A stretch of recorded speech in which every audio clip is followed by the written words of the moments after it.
안녕하세요. 마마베어 서은지입니다. 오늘은 마마베어가 절대 실패하지 않는 말이 느린 아이 언어치료 비법을 알려드리려고 해요. 비법이라는 말을 할 정도면 언어치료에서 이 부분이 얼마나 중요한 것인지 모두들 감이 오셨죠? 지금부터 시작합니다. 자, 이제부터 우리는 아무런 교구도 장난감도 없이 우리 아이들의 언어 발달을 향상시키기 위해서 노력할 수 있습니다. 어떻게 하냐고요? 그건 바로 숨바꼭질 놀이를 하는 거예요. 에이, 숨바꼭질이랑 이 말이 느린 우리 아이들이랑 무슨 상관이 있냐고요? 사실 베이비베어들은 태어나서부터 점점 이렇게 시각이 발달하게 되면서 생후 3개월경에는 흑백보다는 컬러를 더 잘 인식하게 되고요. 그리고 엄마 아빠의 얼굴도 좀 더 이렇게 잘 살펴보게 되죠. 그러다가 이제 6개월부터는 저거는 깊네. 저기는 가면 위험할 수 있으니까 나는 피해서 가야지. 뭐 이런 기피와 같은 생각을 하게 되고요.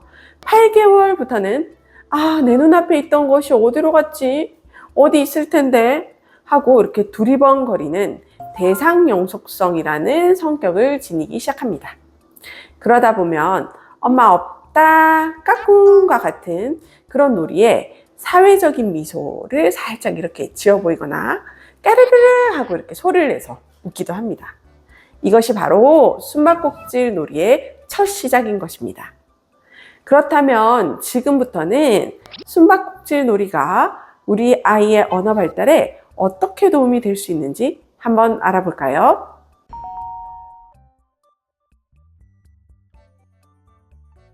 첫 번째, 돌이 갓 지난 아이들은 걷기가 아직 이렇게 미숙하지만 한 자리에서 구조물, 그러니까 의자나 식탁이나 이런 것들을 잡고 서거나 앉았다가 일어나기, 그런 것들을 할 수 있어요. 그렇기에 우리는 이 구조물 뒤에 이렇게 숨어서 엄마 없다 라고 이렇게 하기만 하면 됩니다. 만약에 아이가 없다라는 말을 이해하기 어려워하고 반응이 없다면 아이의 이름을 숨어서 부르거나 아이가 좋아하는 소리, 뭐 예를 들어서 막막 뭐 이런 거, 꽥꽥 이런 의성어를 내면서 엄마 어디 있게? 라고 말을 해서 흥미로운 소리에 반응을 하면서 엄마를 찾도록 그렇게 도와주세요. 아이가 부모님을 찾았을 때는 여기 있다 라고 큰 소리로 외치면서 없다의 반대말 있다를 이해시키고 하나를 알면 다른 것들을 연결해서 이렇게 이해할 수 있도록 하는 것들이 필요할 수 있고요. 그리고 관계어라고 하는 반대어 또는 비슷한 말, 유의어, 그리고 위에, 밑에, 옆에와 같은 위치 관계어들을 알려줄 수 있어요. 그런 다음에는 아이가 꼭 스스로 있다, 없다를 평소에 따라 말하도록 그렇게 이끌어주세요. 이때 명심해야 되는 것이 있어요. 그것은 바로 있다를 있다 이렇게 모음 이 소리는 길게 연장해서 말해주시고 자음 쌍디귿 소리가 포함된 따라는 소리는 짧게 들려주세요. 그렇게 해야 하는 이유는 우리나라 자음은요, 보통 입 안이나 바깥에서 터뜨리듯이 내는 소리들이 많거든요. 예를 들어서 기역 소리는요, 입 안에서 터지는 소리예요. 그러니까 까까까까 이런 소리죠. 그 다음에 디귿 소리는 혀 끝이 윗니빨 뒤에 닿으면서 터지는 소리예요. 따따따따 이런 소리죠. 그래서 터지는 소리를 내려면 정말 폭탄이 타타타타 터지듯이 짧고 강하게 들려주는 것이 기억에 오래 남습니다.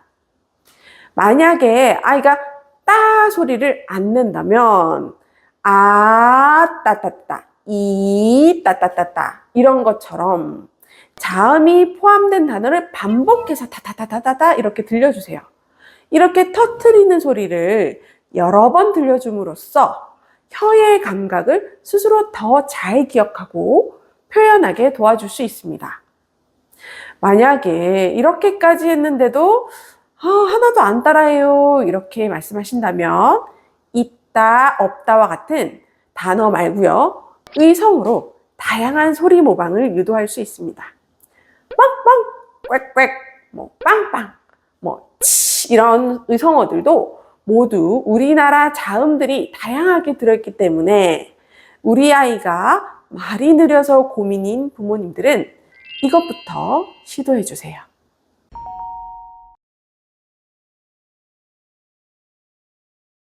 두 번째, 24개월이 지난 아이들은요, 간단한 문장을 표현하고 다양한 의문사를 이해하기 시작합니다.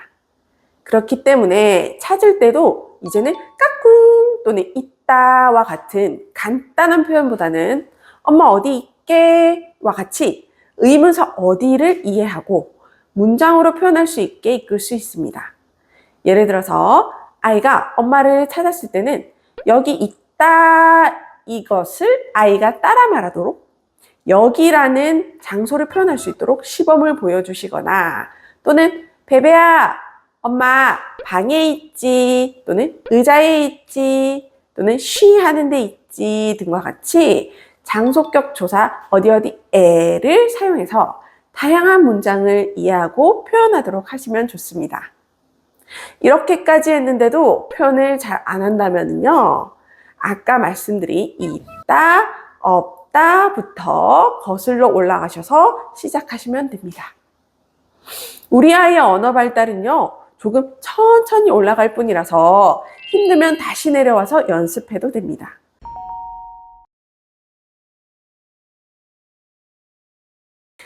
세 번째, 36개월이 지난 아이들은 위치 관계 대명사라고 하는 위, 밑, 앞, 옆, 뒤, 안 이런 단어들을 이해하게 되고요. 그렇기 때문에 이제 부모님들께서 숨을 쉴 때는 이제 구체적으로 숨을 쉬어야 합니다. 이게 무슨 말이냐고요?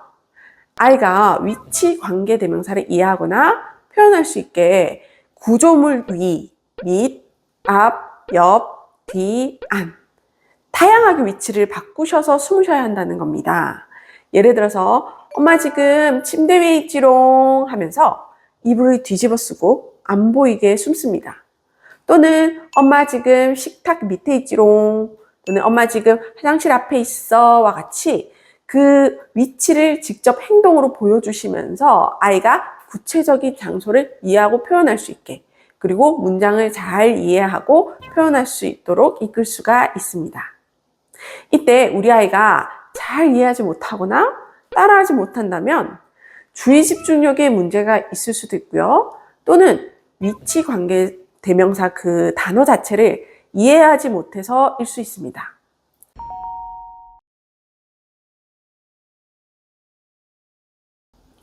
이제 마지막으로 48개월이 지난 아이들은 다양한 사물의 기능이나 속성을 이해하고 표현할 수 있게 됩니다. 예를 들어서 엄마는 지금 우리가 깨끗하게 씻는 곳에 지금 와 있어. 찾아봐 라고 말을 하거나 이제 그곳은 욕실이겠죠? 그리고 엄마는 지금 네가 초콜릿 먹고 싶을 때 자주 가는 그곳에 있단다. 그러면 창고라고 이제 표현을 하는 것이죠. 그렇게 아이가 엄마를 찾았을 때는 나중에는 이제 꼭 껴안아 주시면서 엄마가 뭐 하는 곳에 있었지? 또는 여기가 베베야 뭐 하는 곳이야? 라고 듣고 대답하게 해주세요. 그렇게 하다 보면은요, 우리 아이는 언젠가부터 엄마 여기 저번에 아빠랑 왔던 곳이야.